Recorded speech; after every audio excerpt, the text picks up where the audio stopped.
guy. Oh God, I'm old. I'm gonna bald soon. Anyways, sorry, I'm just trying to make y'all laugh. Long week. All right. Question C: which balloon, A or B, has the greatest momentum change?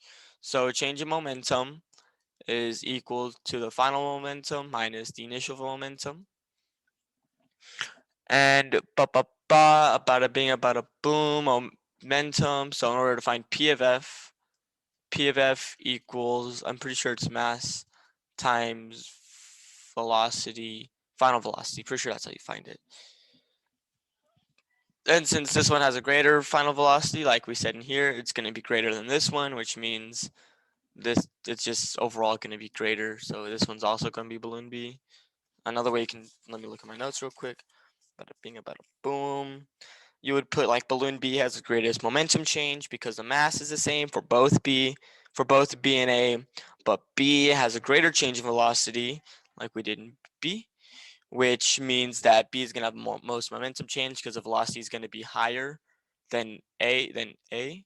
So balloon B would be have a greater velocity, which would result in a greater momentum change. And then D, which balloon, A or B, experiences the greatest impulse? Impulse is basically equals to the change in momentum. So that would be B again. So all these would be B. It's B because impulse equals the change in momentum. If B has the greatest change in momentum because it has the greatest velocity, the greatest change in velocity, because it has the greatest acceleration, then it's going to be B. See, like question A helped with finding question B, and then question B helped with finding question C, and then question C helped with finding question D. So these are all B. A is pretty slow. All right, and then we'll move on. Ba, ba, ba, ba, ba, ba. La, la, la, la. Moving on to the next question. This one was a little hard too.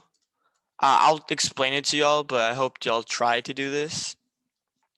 But this is what I got. This is my answer. I'm going to share you guys my answer.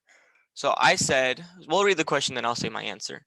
So it says, when a boxer recognizes that they'll be hit in the head by their opponent, the boxer often relaxes their neck and allows their head to move backwards upon impact. In the boxing world, this is known as riding the punch. A boxer rides a punch in order to extend the time of impact of the glove with their head.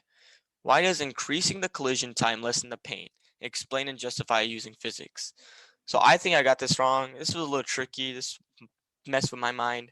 But I said this. By extending the time of the impact of the punch, that would make, by writing the punch and extending the time of impact, it would